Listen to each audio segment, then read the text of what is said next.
নম রামেশ্বরায় নম।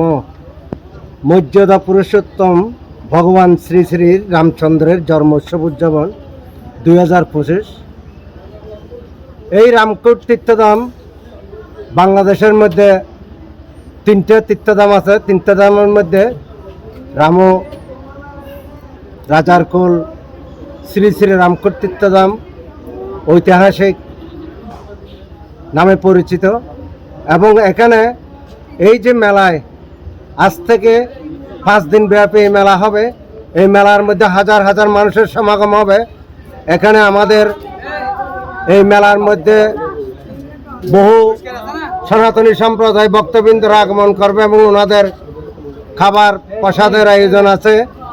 তবে এইটা ঐতিহাসিক মেলা। এই মেলার মধ্যে রামর জাতি ধর্ম বর্ণ নির্বিশেষে সবাই এই মিলন মেলার এখানে আয়োজন হয়। এখানে আমাদের সম্প্রীতির মেলবন্ধন। আমরা সবাই হিন্দু বৌদ্ধ মুসলিম সবাই মিলে একসাথে এই মেলা আমরা করে থাকি এবং এই মেলার ঐতিহাসিক একটা সুনাম রয়েছে।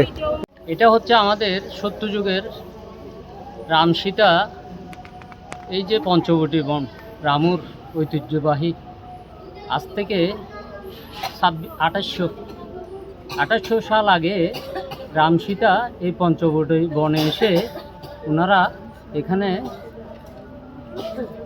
ভ্রমণ করতে এসেছিলেন।